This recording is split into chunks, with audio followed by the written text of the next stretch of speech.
perhaps it's possible to go through life with peace and ease of the heart, a heart that's at home, that's satisfied, that's content, happy, at peace, even if the conditions in the world are not ideal. Someone once said, when you take refuge in Buddhism, you no longer have cause to complain. Now, when some people hear that, they're going to flee. They don't want to have anything to do with Buddhism because, I'm not allowed to complain?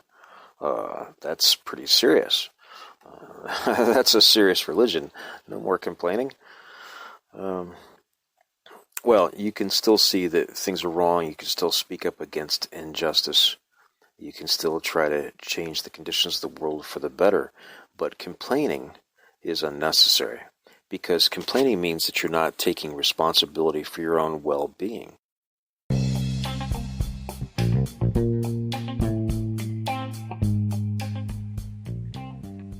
Revealing truth by exposing lies. What does that mean?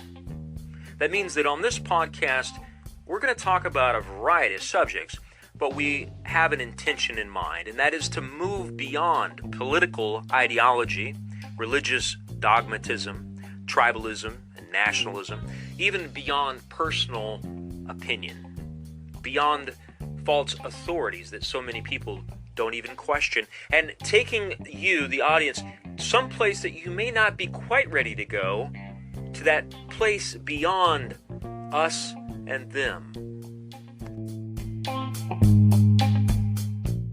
Well, this is another Dimwits podcast, and what we're going to be talking about today is the Four Noble Truths, which is one of the teachings that lays at the heart of Buddhist teachings, or Buddhism. What's interesting about this set of teachings, it's not meant to be a teaching by itself, but rather it's meant to be a practice, something that we engage in. And by the engaging of it, it comes alive. In fact, one of the nice ideas, I believe, about Buddhism is that it does not exist. That is to say, Buddhism does not exist apart from people practicing it. That's what Buddhism is. It's individuals practicing it and individuals moving towards freedom, psychological liberation. And down through the ages, the transmission of this practice, this human practice, Buddhism as a lived practice, has been handed down from warm hand to warm hand, from one living person to another, in such a way that it is generally understood that it's not to be transmitted through books, that there's something about books where you can lose the spirit and the heart of it, the humanity of it, of the practice.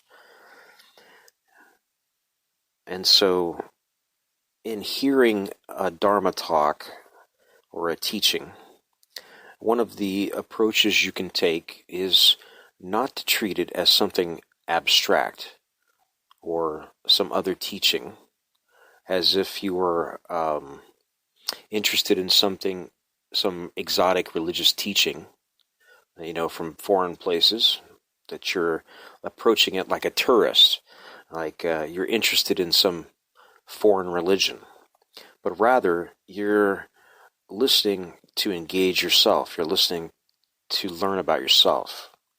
So that's one way to engage, to listen to a Dharma talk, not thinking that it's something that you could agree with or disagree with, or something that you like or dislike, but listen to the Dharma first and foremost as something you know is true.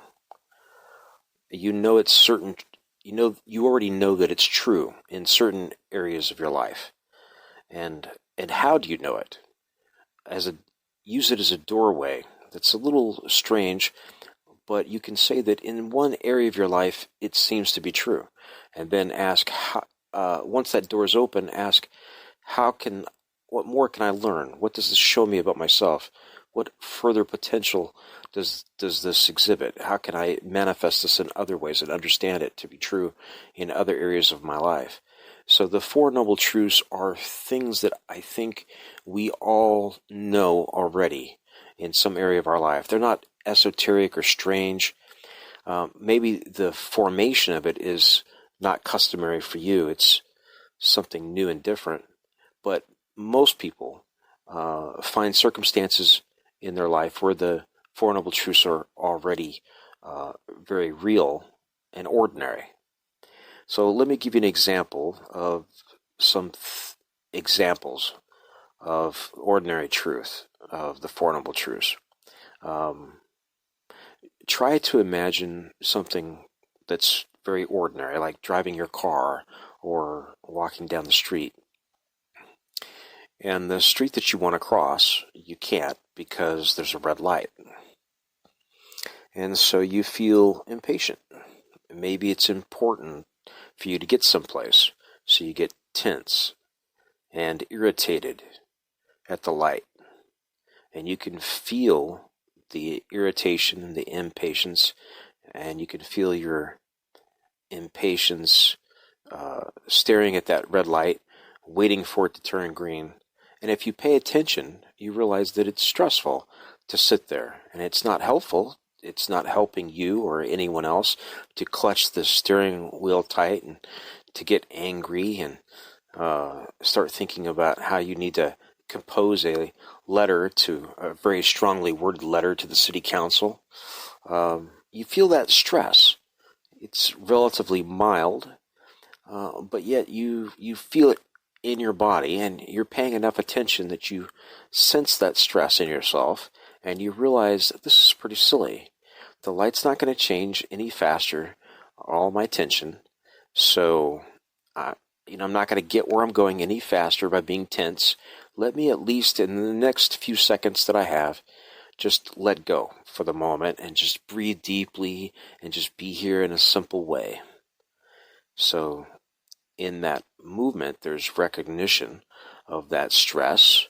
There's a recognition of something about the cause or the conditions, things that come together to form that, and your participation in that anger or frustration.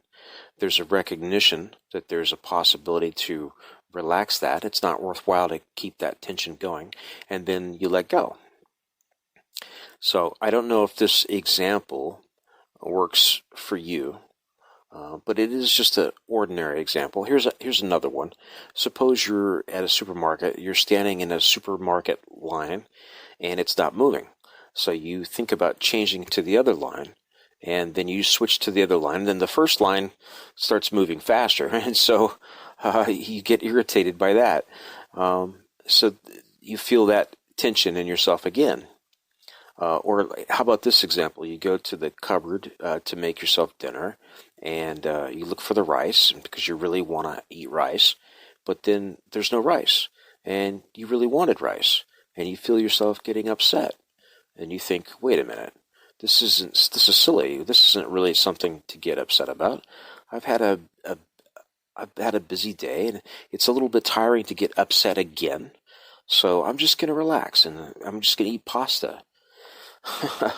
So I think you can think of examples of this in your own life, probably even today, where you reacted in a way that was detrimental to you or painful.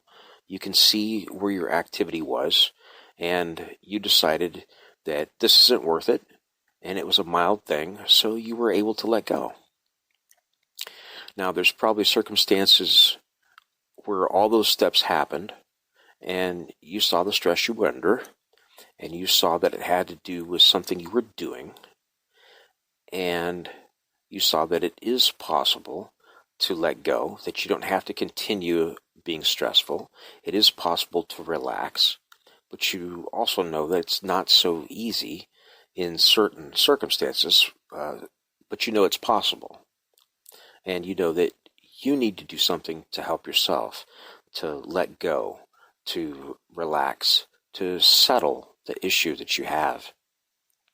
So there's a variety of things that you might do. You might go sit someplace and relax. You might go for a walk and unwind, and you might go meditate. You might look over your behavior and wonder if is there something I did today that's that's bothering me, that didn't feel good. I was misunderstood by my coworker, or I snapped at them, or I was short with them. My friend might have been hurt by what I said, and I feel hurt because I hurt them. Maybe I should call them and apologize. And I spoke too quickly, and I said something that wasn't appropriate. And so by calling your friend, you settle something and you feel a little bit better. So there's a variety of things that we do and can do to settle ourselves. Some of those things are relatively easy, and sometimes it may take a long time to overcome something. So there's all kinds of things, but we have a sense that there's something we can do. So we can set in motion the process to rectify the issue. We see that we're doing something to participate in the stress, and that there's something we can do in ourselves to relax, to let go, to get settled. And then we can engage in the process to get ourselves settled. So we're beginning to get close to what the Four Noble Truths are. Before I give you the classic wording, there's a problem, there's a cause, there's a solution. There's a solution that can end the problem, and then there's the actual solution itself. So it's a very ordinary process. In fact, it's such an ordinary process that scholars say that this is the way medicine or illness was diagnosed in ancient India. There was an illness, there was a diagnosing of the cause, there was a prognosis, and then there was a cure, what you had to do. So some scholar think that the Buddha borrowed that medical model for his presentation of the Four Noble Truths. And one of the ideas is that at the heart of Buddhism is the practice to deal with psychological pain or self-inflicted pain, inner suffering, some suffering that's in us, whatever you want to call it. That's the illness. And we have to understand what that illness is. We have to understand that there is a cause, self-inflicted. There's a possibility for a cure. We have to know that. And then there's an actual cure, something we can do. So I like tying it to a medical model because it makes it really human. It's very ordinary. We're not talking about physics or metaphysics or supernatural. We're not talking about a believing in some religious idea of like afterlife, or, you don't have to believe in heaven or hell. It doesn't require a god or gods or angels or any of that. It's something that's accessible, something that can be experienced by any individual that engages in it. So you could say that we're talking about medicine. Since it's psychology, we could say it's good psychology or bad psychology. It's just psychology. Now, some people would say, wait a minute, I don't want that. I want religion. I want metaphysical, ultimate nature of reality. I want to tune into that.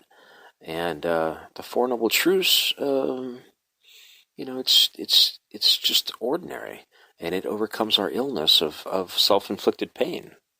So that's what it is. If you have some, or you know someone who has an illness that's very disabilitating, then they're probably more interested in overcoming that illness than anything else.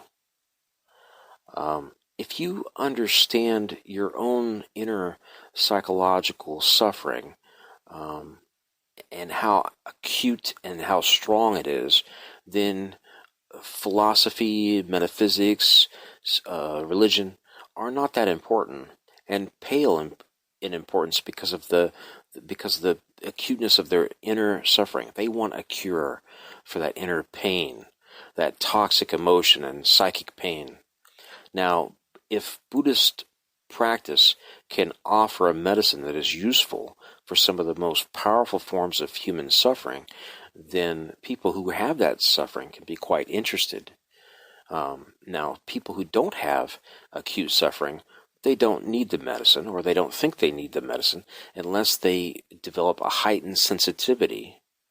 Now, with time, people develop a heightened sense of awareness with their inner struggles.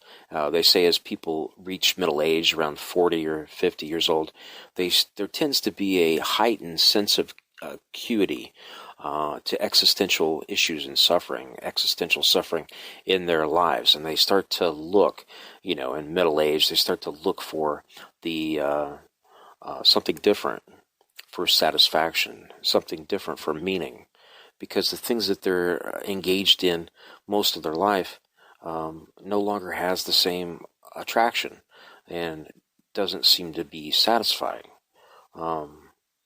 They may not have acute suffering, but they have something that's gnawing at them. They want to find some meaning or something. There's a meaning crisis. So once again, the Four Noble Truths of Buddha can speak to this sense of unsatisfactoriness or this lack. So if we look at the source or the cause for this dissatisfaction, we can approach Buddhism and understand that that is a path to resolving this dissatisfaction. And people who walk this path that Buddhism teaches, it promises something quite dramatic and powerful, a total and complete personal transformation, where what Buddhism calls dukkha, sometimes translated in English as suffering, is brought to an end completely. And now maybe that's a fairy tale, that it's possible to end our suffering completely, 100%, so that there's no more inner angst or suffering or inner dissatisfaction whatsoever. Some people say that that's just an archetype or an ideal that Buddhists have, and that it's not really possible. And has anybody really accomplished it? For myself, I have not. But the Buddha is supposed to be our model, but I can't sit here and tell you that it can't be done 100% so that you'll never suffer again. That's not my experience. But down through the ages and into this age and today, there are people who have walked the Buddhist path and have gone a long way to understand the validity and the power of the Four Noble Truths in such a way that they have become much freer of their toxic pain and psychic pain and their dissatisfaction and self-inflicted pain and suffering. Now, how far we go probably depends on how much we practice it, how aware we are. So Buddhism teaches a practice, a path of practice. This gradual development, this how far you go depends on how hard you practice, how wholeheartedly you practice. It also depends on how well you understand or are mindful of your own inner turners, mindful of yourself, of your own internal workings. So Buddhism is about getting to know yourself better. It's about understanding your own internal processes. And that's why in Buddhism, a lot of emphasis is put on mindfulness, developing a capacity to pay attention. And in paying attention and beginning to understand yourself better, not just in an intellectual or conceptual way, but in a heightened sensitivity to your own emotions, your own being sensitive to all the nuances and the different movements of heart and mind that operate within yourself, so that that subtlety of our beliefs, attachments, our inner psychological operating system gets understood. And subtle does not mean unimportant. The idea in Buddhism is that the deepest roots, the foundation upon which our dissatisfaction exists, is quite subtle. and quite difficult to see, difficult to encounter. So it takes a very heightened sensitivity to enter into seeing it, to become aware. So the first noble truth is the truth of dukkha. And the word dukkha, as I said, is commonly translated in English as suffering. But more and more people are wanting to translate it not as suffering, but because of the complexities of that word, but rather by the word dissatisfaction. The first truth is the truth of dissatisfaction. From time to time, people have dissatisfaction. Now, what's nice about this word dissatisfaction as a translation for dukkha is that dissatisfaction more clearly points to our responsibility in suffering. It's an activity of our mind. It's something that we do. When you use the word suffering, it's problematic because we say that, this person just stole your money isn't the cause of your suffering. It's really because of, they're the condition for your suffering, but your suffering is you're reacting to it in some way. It's not your circumstance. It's what you tell yourself about your circumstance that caused your suffering. But when you have to explain that, you lose people. When you use the word dissatisfaction, it makes more sense. It's easier to take responsibility for yourself when you use the word dissatisfaction. Because that's what Buddha is trying to help us and support us in doing, is to take greater responsibility for what we are doing in our own hearts and minds so that we can clean house, so that we can find out what it is we're doing there that's causing unnecessary dissatisfaction, or perhaps any dissatisfaction whatsoever. Perhaps it's possible to go through life with peace and ease of the heart, a heart that's at home, that's satisfied, that's content, happy, at peace, even if the conditions in the world are not ideal. Someone once said, when you take refuge in Buddhism, you no longer have cause to complain. Now, when some people hear that, they're going to flee. They don't want to have anything to do with Buddhism because, I'm not allowed to complain? That's pretty serious. That's a serious religion. No more complaining. You can still see that things are wrong. You can still speak up against injustice. You can still try to change the conditions of the world for the better. But complaining is unnecessary, because complaining means that you're not taking responsibility for your own well-being, the status of your own heart. So now, dissatisfaction. We have dissatisfaction, and if we're going to take responsibility for the activities of our mind, what we're doing, what gives birth to dissatisfaction, it helps to understand the cause. So then the tradition says that the second noble truth says that the cause of this dissatisfaction, in the time of the Buddha, I don't think it was in the time of the Buddha, it wasn't meant to be a technical word. Dukkha was just a ordinary word, and another ordinary word that he used was translated into thirst, and we understand this is a thirst for money, and maybe like a lust for money or a craving. So thirst is a cause for dissatisfaction, and thirst was the word that Buddha used. Thirst comes with compulsion. It's not something you can drop easily. If it was easy, if it was just a light desire that we could drop easily, then we wouldn't we wouldn't be dealing with the suffering that we deal with. It's not like you just think, I want a new car, and then it'd be nice to have a new car, but then Oh, I'm not going to have a new car, so I'll just let it go. But see, that's not a craving. That's not a thirst. A thirst and a craving means a thirst is something you can't put down, something that's creating tension in your heart and your mind and your muscles, in your body. It's something you need, something you want. I have to have it. It's a strong desire. There's a lot at stake.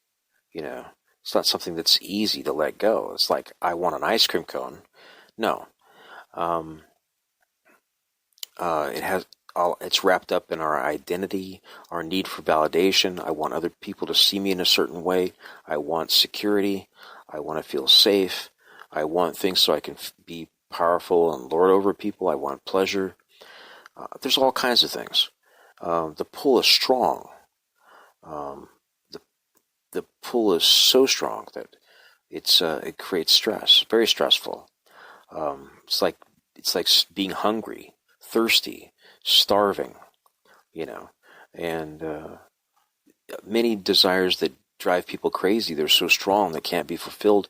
It might be sexual desires that make you act out in ways that are strange and unhealthy or irresponsible. Um, and I'm sure that everyone's familiar with that. Um, a friend of mine told me one time that some of the dumbest things he ever did in his entire life, he did when he was horny. So that's an example of being thirsty. He was thirsty, and he acted out in a way that created suffering both for himself and others. And I think we can all relate to that. So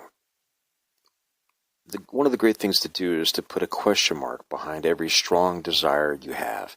Is it necessary? Does it really have to be this way? Even if it's a completely healthy and necessary desire, ask yourself, is it necessary to have it with compulsion? Is it necessary to be caught in its grip?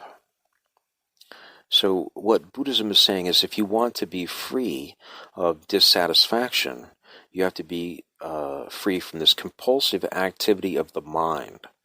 Now, if you're a person who values liberty or wants to have some control or freedom from the inner forces, you have to be free of compulsion, from this drivenness where something else is in charge. Now, you can feel that tension, that friction, in the form of this dissatisfaction or dukkha. So this is the good news of Buddhism, which is stated in a very uninteresting way. It's just the truth. There is a cessation. It is possible to bring that dissatisfaction or dukkha to an end. But because it's not easy to do that sometimes, it offers a path.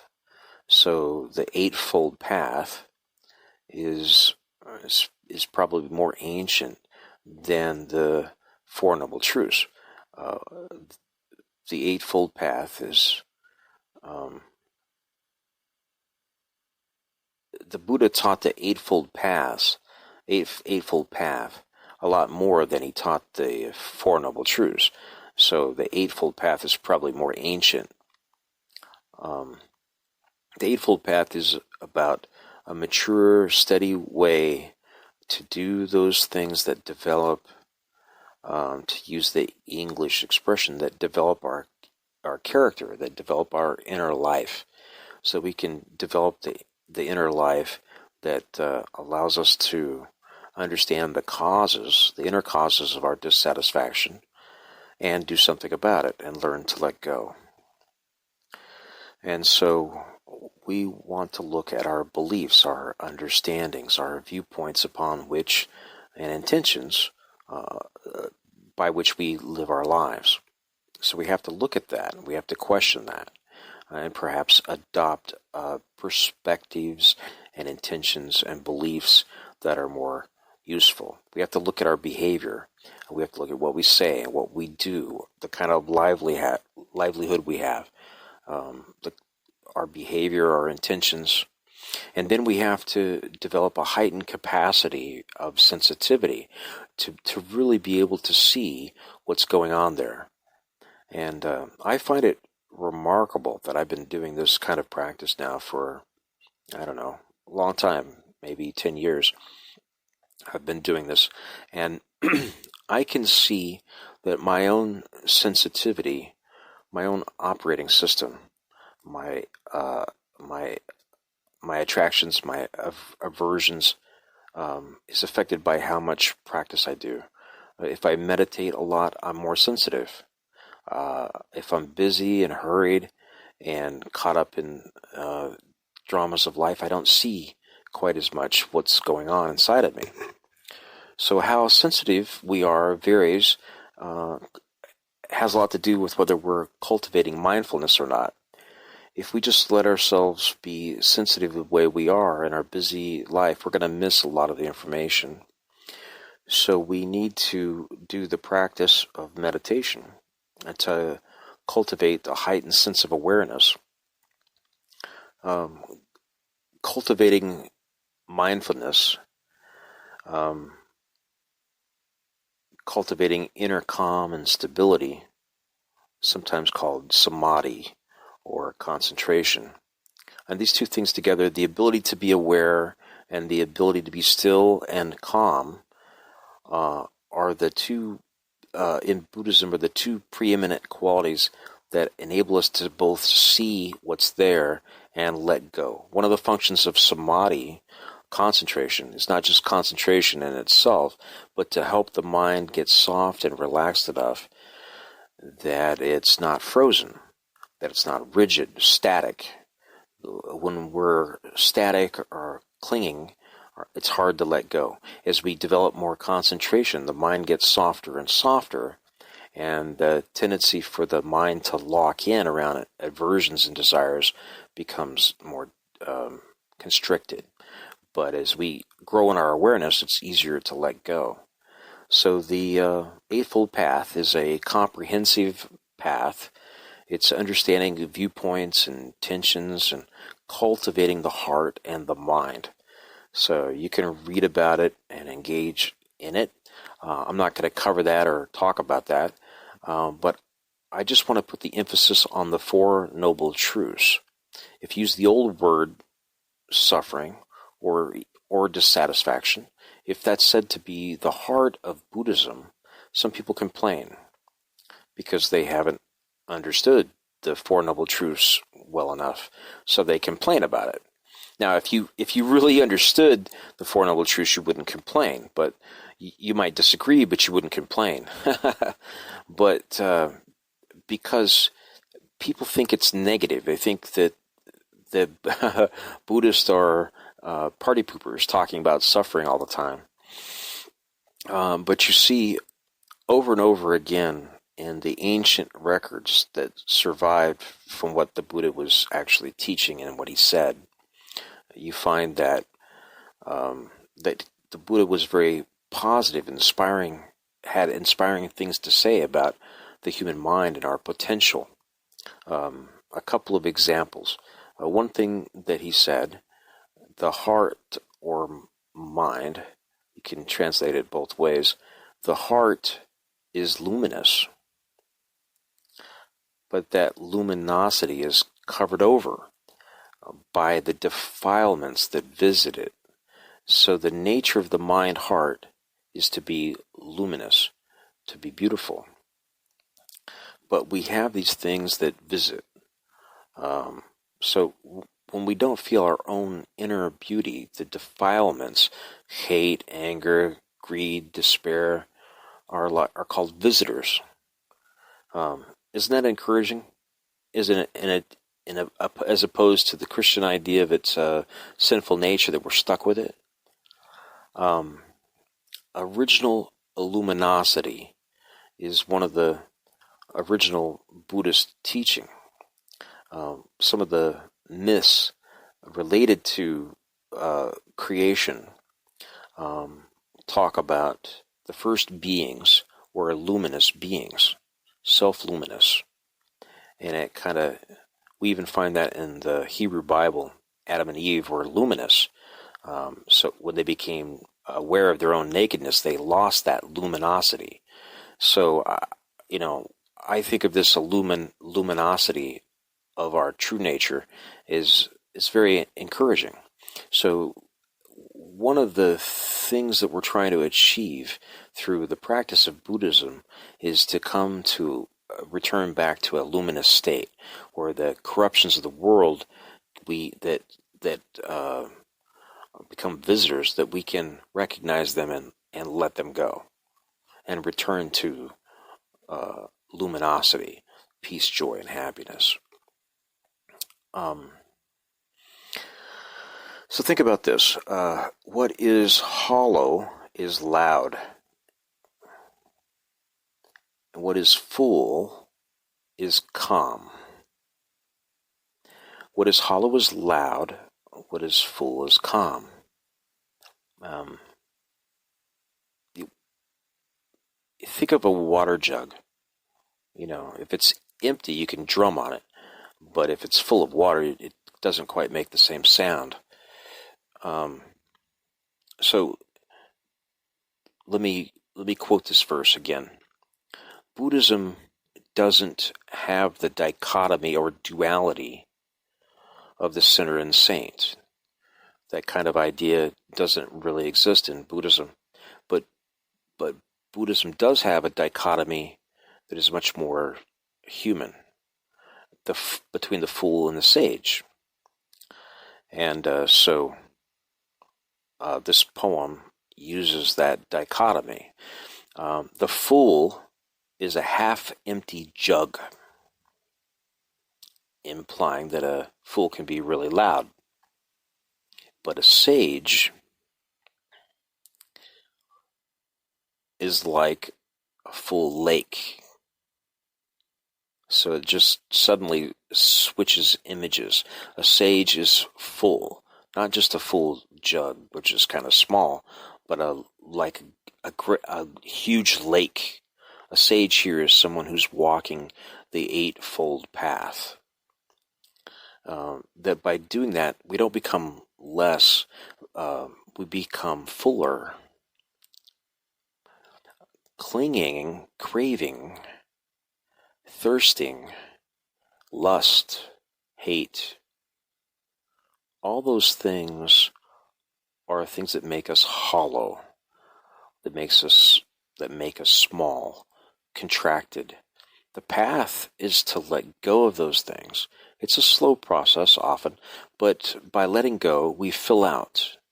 The heart and the mind becomes full.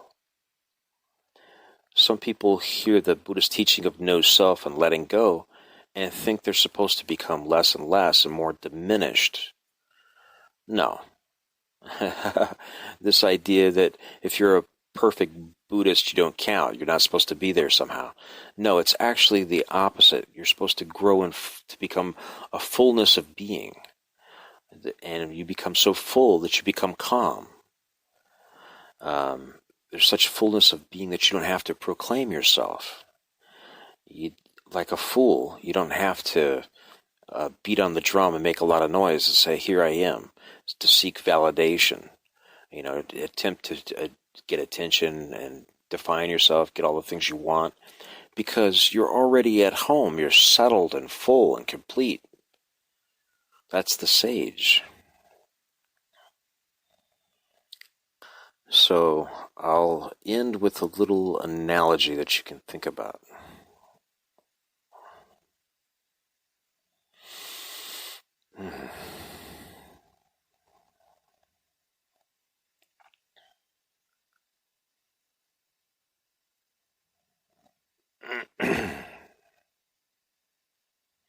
A furnace,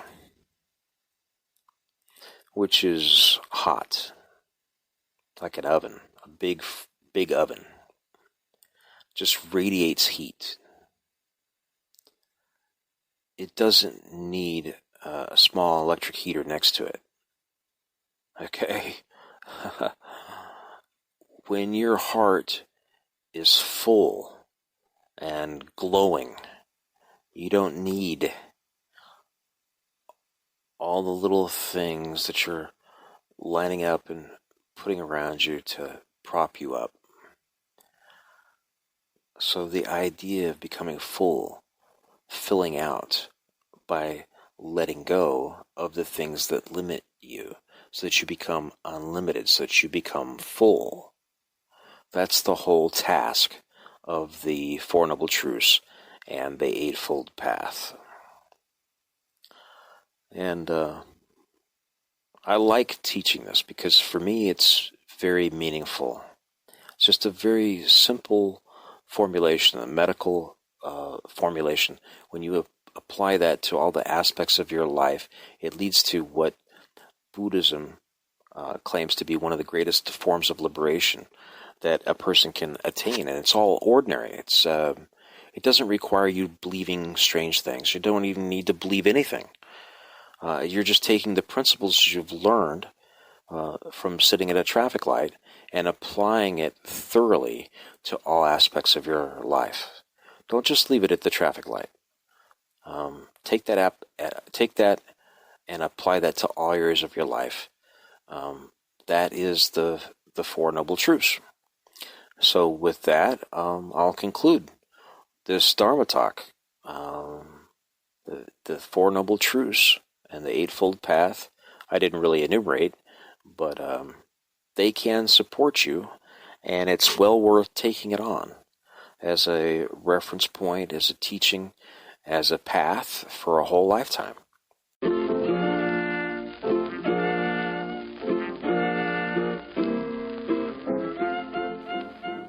Hey, you've made it to the end of the podcast. I'm impressed. That's quite an accomplishment. But you know what? There's one thing I want to remind you. Go ahead and subscribe to the service today using whatever podcast service you prefer. And remember, this is important, remember, no permission is necessary.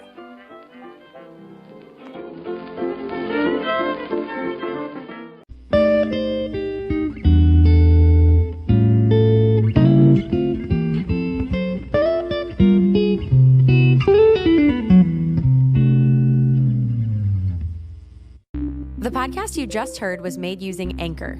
Ever thought about making your own podcast? Anchor makes it really easy for anyone to get started. It's a one-stop shop for recording, hosting, and distributing podcasts. Best of all, it's 100% free. Sign up now at anchor.fm/new. That's anchor.fm/new to get started.